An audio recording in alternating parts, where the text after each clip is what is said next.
Drag means everything to me.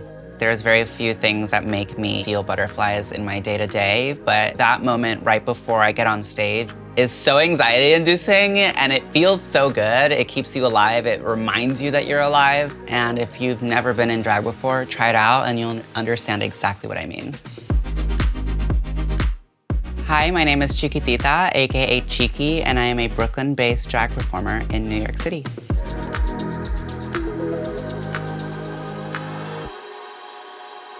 First time I came across drag, I was 15, and it was on Tumblr. And I saw this video of this drag queen named Willem Belli, and I thought she was so funny and so witty, and I thought to myself, I could do that.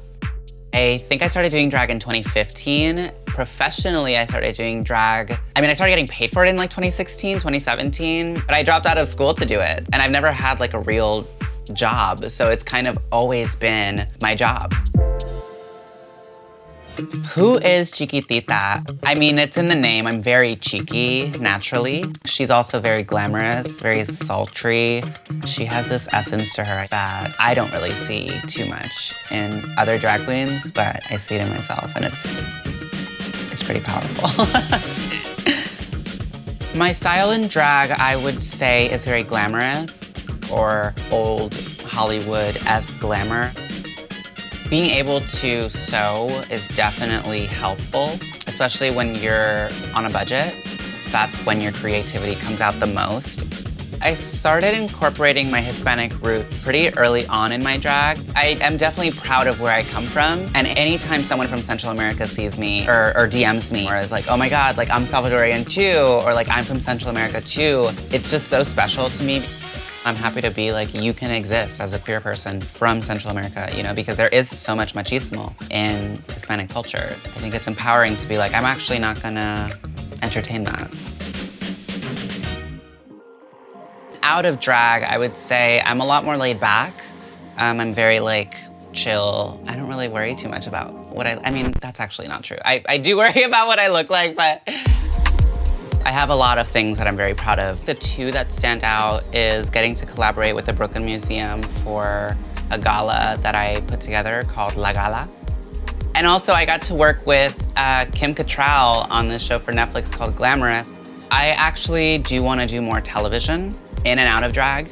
I'm hoping that in 2023 I can focus more on getting roles that are out of drag, because I feel like I can act. I've been acting this whole time. So I'm like, why not? Like, let's get paid for that.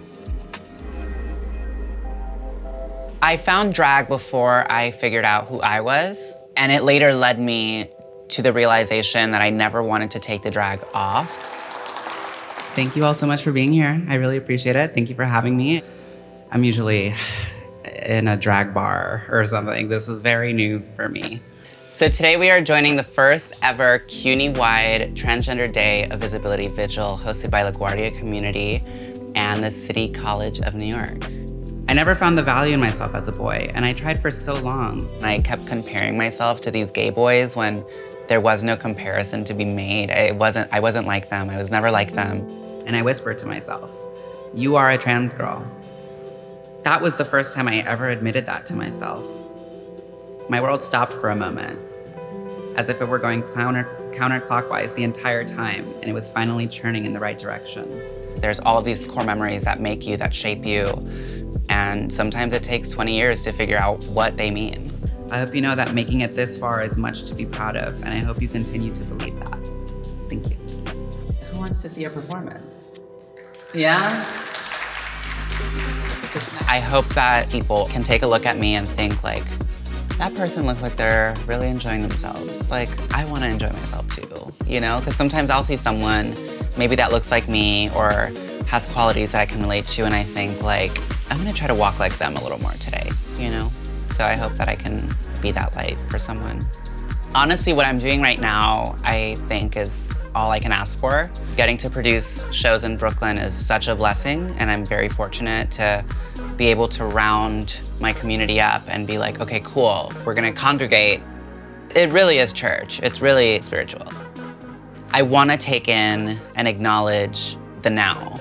I wanna be grateful for that, and I wanna stay present for that.